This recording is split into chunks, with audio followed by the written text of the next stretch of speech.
ಈಗ D K Shivakumar ಅವರು M L ಎಗಳ ಬೆಂಬಲವನ್ನು ಒಟ್ಟುಗೂಡಿಸಿಕೊಳ್ಳುವ ಪ್ರಯತ್ನದಲ್ಲಿದ್ದಾರೆ ಅಂತ. ಅವ್ರು ಬೇಕಿಲ್ಲ ಅಂದಮೇಲೆ ಒಪ್ಪಿಸೋ ಅವಶ್ಯಕತೆ ಇಲ್ವಲ್ಲ. ಡಿ ಕೆ ಶಿವಕುಮಾರ್ ಅವರು ಏರ್ಪೋರ್ಟ್ನಲ್ಲಿ ಯಾರ್ದೋ ಜೊತೆಗೆ ಫೋನಲ್ಲಿ ಮಾತಾಡ್ತಿದ್ರಂತೆ.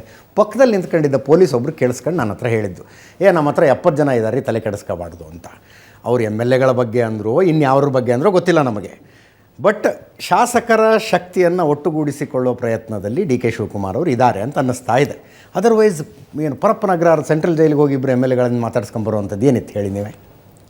ಈಗ ಎಮ್ ಎಲ್ ಎಗಳ ಸಂಖ್ಯೆ ಅವಶ್ಯಕತೆ ಇಲ್ಲ ಅಂತ ಅವ್ರ ಭಾವನೆ ಇದ್ದ ಮೇಲೆ ಜೈಲಿಗೆ ಹೋಗಿ ಅವ್ರ ಸಿಗ್ನೇಚರ್ ತರೋದಿರ್ಬೋದು, ಅಥವಾ ಯಾರೋ ಫೋನಲ್ಲಿ ಯಾರಿಗೋ 70 ಜನ ಇದ್ದಾರೆ ಅಂತ ಹೇಳೋ ಅವಶ್ಯಕತೆಯೂ ಇರೋದಿಲ್ವಲ್ಲ.